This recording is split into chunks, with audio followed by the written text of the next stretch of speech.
This bug has a very big choice looming over her.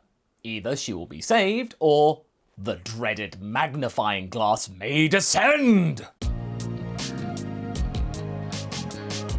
Hey folks, MasakoX here. Many scenarios on this channel require a lot of research and thought when going into it. With this one, it also needs a little bit of bravery and respect. Just one single change could yield rather big results. Goku, the main character of Dragon Ball, going from male to female. Sounds like a rather small change, right? Also a rather enticing one to resort to fan service, yeah? Well, not today! With Goku being female, her life had changed completely and utterly. Bulma was responsible for this, certainly, thanks to her desire to help this young whelp become more used to the rigours of the world and also to be her wing lady to score boys. No, I'm only kidding. Not to mention it would also make Goku's friendship with Krillin all the more compelling, to say the least. In the last part, the Dragon Team, otherwise known as the Breakfast Club of Combat here, did their best against the likes of this world's perfect Cell, Celline. This female version of the bug bot was a very different beast to the likes of Perfect Cell from the original. In this version, Celline was very much more rounded with the world. Stop it! And did not want to destroy it or take it over. All she wanted was to have the satisfaction of testing her fighting skills against the club, and hopefully winning. All thanks to her personality shift with having Goku's new outlook in life right in her noggin. However, this was put into jeopardy with the inclusion of the likes of the future child of Goku and Krillin, Kuroda, who was not part of her DNA. Despite her realising that Celline could be neutralised, the future woman was not going to listen. Now, she was also going to deal with the likes of the club, now starting to listen to Celline's plea for mercy and forgiveness and being won over. Uh-oh. Will the future come back to bite our crew? Let's continue. The scene was very still. After all, they had just fought the most intense battle in their lives, much more critical than anything they had come across before. Celline had been the big baddie that Dr. Gero had intended to unleash upon the world. The final boss to end all final bosses, greater than even the androids 17 and 18 that had been intended for the group. Now, things had changed completely. After getting what she had wanted, she had been pummeled by a rampaging Kuroda, keen to get revenge for all the strife that the future had had to offer. She had been wronged. But, instead of Celline getting mad or doing something drastic, she'd broken down. The club were now starting to see her mind speaking the truth. How? Well, remember, her makeup is mostly them. Kuroda, though, had nothing to relate to with her. And speaking of Kuroda, she was standing there utterly bewildered. What was going on here? Had they completely forgotten the battle that had just happened? Why she'd even come back to the past? To warn them about the androids? The fact that Celline had absorbed the life force of countless people before being discovered, did that count for nothing? That Dr. Gero had created her to be the ultimate life form and bad person that could bring the world to its knees? Oh, she was spitting feathers, but trying to hold her tongue. Celline was rolling her tongue around the words she had just said. Join you? Her eyes were darting around the group. This was a rather unusual offer, something of which her programming had not anticipated. She was built to destroy, or at least cure her itch of fighting the Breakfast Club of Combat. I must be honest, Goku. That's a very unexpected question. Goku had maintained her smile throughout. I hear ya. It's not every day that this happens. Yamcha then, trying to be cool, added, But it's not the first time. They awkwardly laughed. We mean it, Celline. If what you say is true, and we think it is, then work with us. As a friend. Celline slowly got up and walked over to Goku, her sad face slowly giving way to a more calm expression. She reached out her hand to the Saiyans, and there and then, they shook on it. I will. Friend? Goku tilted her head and beamed. We'll work on it. First of all, we gotta wish back all those that fell with the Dragon Balls. Celline then nodded, agreeing that that was a good idea. But this is when Kuroda had to butt in. She didn't move from where she was stood. Are you out of your mind? She roared at the team. Am I hearing this right? You're taking this thing at its word? Goku? Mom? This thing has killed thousands of people in a hideous way. It's programmed to kill countless more. Are you just gonna be forgetting all that? Being best buddies with it? Her eyes were popping out of her head, but Goku didn't look all that bothered by this anger. Kuroda, listen. Celline is made up of all of us. She understands us, and in theory, we understand her. If she truly wanted to destroy us, she would have done it already. We beat her fair and square in battle, and that's what she wanted. Isn't that right? Celline, now feeling less hounded and wounded, nodded. It's true. I had my fun. Now it's time to put things right. Kuroda still hounded her. You see? It's described her past stuff as fun. It's learned nothing. Goku now was starting to get irritated by this stubborn attitude. Kuroda, that's enough! I understand you're feeling hurt after what Celline did to you earlier, but you're all right now. Everything is gonna be all right. Kuroda could not speak. She could not comprehend what was going on. Krillin then walked over to her and tried to be the good cop in this situation. Kuroda, we got this. We can use the Dragon Balls to bring everybody back. With Kami's new surge in power, the dragon can probably do way more in the future. Who knows? Kuroda looked back to Celline. What do you plan to do with the Dragon Balls? She said coolly. Celline looked to Goku. Well, it was all right with you folks. I would have liked to bring my siblings back to life. Kuroda's question was answered and she hated it. Seriously? What was the point of even me coming here?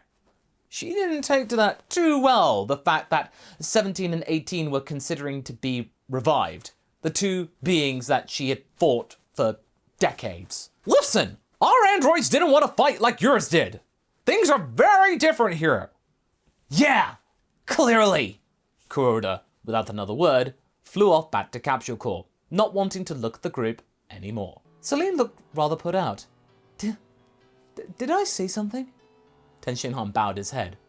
I don't think there's anything we can do to convince her of anything else. She's been through a lot in her time. It's understandable that she would not be able to grasp how different things have gone down here. All we can do is get the Dragon Balls and show that actions speak louder than words. Celline, are you in? Celline looked at the Triclops and nodded.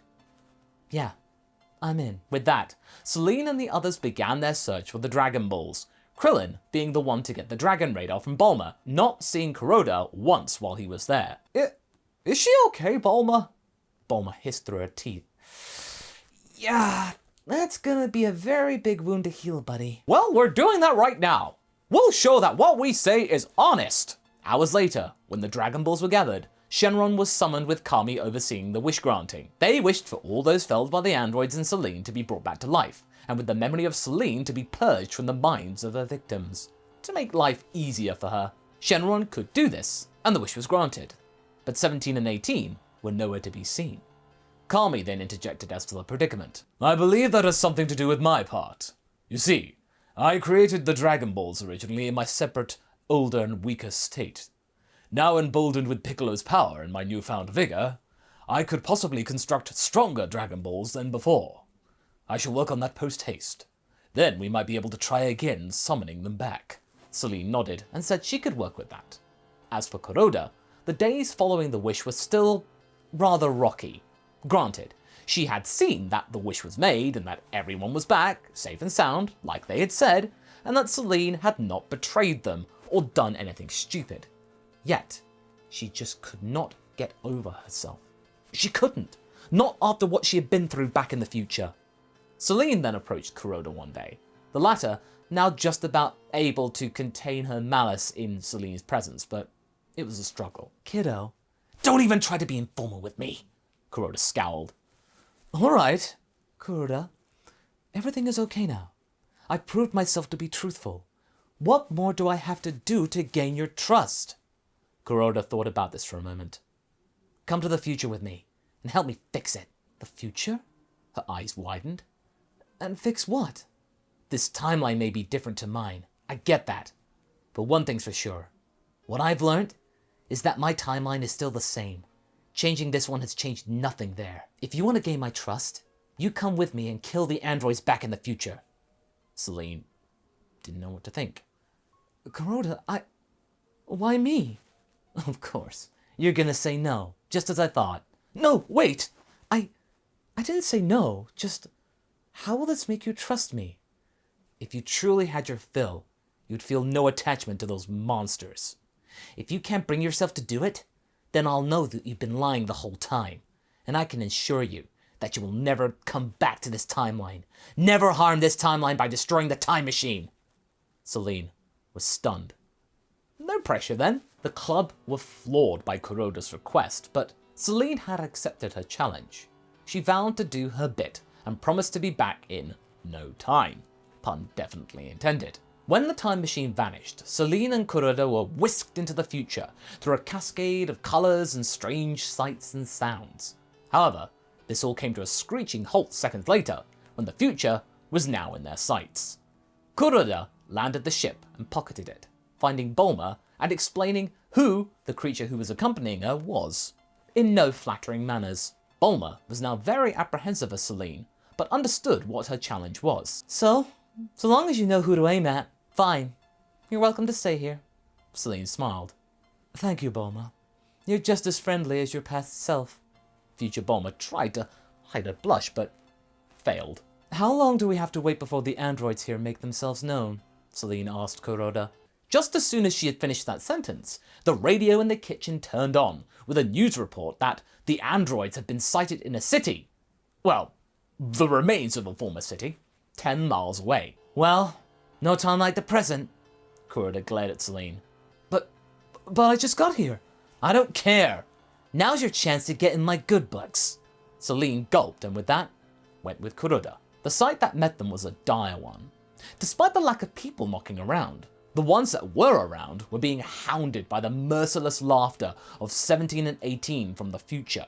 Celline was astounded with the sheer difference in demeanour that these two had to her ones. It was starting to become clear to her what Kuroda was talking about her distrust for all those that fell under the umbrella of having been associated or created by Dr. Giraud. Celline, though, was very keen to prove that she was no longer of that ilk, that she would be different, now that she had had her life goal achieved, fighting the Breakfast Club of Combat, and now wanting something more. Not long after getting there, 17 and 18 soon discovered Kuroda, and laughed. Well, look who it is. It's our little punching bag and... Did you find a friend? Quite the ugly one at that, 18 howled. I don't know, sis. She's kinda cute. For a bug. Celline chuckled. Oh, brother. Same old charm. What? Brother? What are you talking about? There's no way I'm your brother, lady. Oh, trust me. I don't understand it either. But soon, you'll be less of a brother and more of a bother to me. Celline then after-imaged out of sight, leaving 17 looking around, unable to track her. What's going on, pipsqueak? He rounded on Kuroda. Is this some kind of joke? You're lucky I'm not about to kill you right now. Oh, I have no idea. You should ask her when you see her. Or if you see her, said Kuroda. And at that moment, Celline appeared right before 17 and launched a flurry of blows which 17 could not counter, leaving him completely disorientated. 18 could sense that something was up and tried to help her brother, but was met with her own fight with Kuroda. Instead of her going down easy though, Kuroda herself was actually putting up a fight. Oh, we're gonna enjoy this, Kuroda smirked. And sure enough, she did enjoy this. A lot. The daughter of Krillin and Goku began to wail on 18 with everything she had. She had a personal vendetta against 18, she being the crueler of the two siblings. And 17 though, he was no saint himself. But Kuroda now felt incredibly powerful, after all the training she had received with the gang. Minutes later, the two droids were on their knees, the pair choosing to fight them longer than in the original, just wanting to toy with them. Now with their backs to each other, 17 and 18 were looking scared for their lives for the first time ever. Kuroda and Celline loomed over them. Hey, come on! 17 tried to defuse the situation. We can work this out, right? Celline then spoke for the both of them. It's sad to think that you both make up part of me. You bring me disgust. I'm glad I turned out nothing like you. And then they were vaporized. The droids were no more. In the aftermath, the future was repaired as best as possible, and Kuroda's feelings towards Celline started to soften a little. She had indeed pulled her weight, and had proved herself to be of sound word. Kuroda would then apologize for her previous anger toward her, but Celline brushed it aside. I understand. I'm an anomaly, something you didn't expect. But I hope you realize that not everyone is like those monsters we fought. Kuroda smiled. Yeah, I get you. Weeks later, the time machine was fueled and ready to head back to the past, to take Celline home, and for Kuroda to smooth things over back there. That is until this Celline from the future shows up! Our Celline immediately sensed something was going on, and demanded that the intruder show themselves. The future Celline was astounded to not only have been rumbled, but to have been rumbled by her perfect form? What is going on here? Who are you? What are you? Celline looked at this bug woman and chuckled. To think I started off like you. Well, needs must, I suppose. Kuroda, leave this one to me. Celline cracked her knuckles and began to skulk over to the imposter. And I'm pretty sure you know what happens next. With that pest dealt with, Kuroda and Celline headed for the past. When they got there, the club were pleased to see them and asked whether they too had buried the hatchet. Indeed, they had done. Celline had learned a lot in her time in the future and felt confident that she could be a really good member of Goku's team. When everything was dealt with, Kuroda started to make her goodbyes. She pulled Goku and Krillin aside and hugged them personally. Thanks, Mom. Thanks, Dad. This has been good. I'm glad I got to know you two in a different time. Krillin mussed her hair up. You got it, kiddo. We hope our Kuroda turns out just like you. Yeah, maybe a little less judgmental, huh? She laughed, and with that, and one more hug, Kuroda said goodbye to the past and looked forward to the future. And that's where we're going to be leaving things for right now. So what do you folks think? How will our timeline go forward now? Will Celline perhaps follow a path similar to another good bug boy that we know about? Leave a comment below, and let's get this discussion going. And I shall see you in the next video. Catch you later!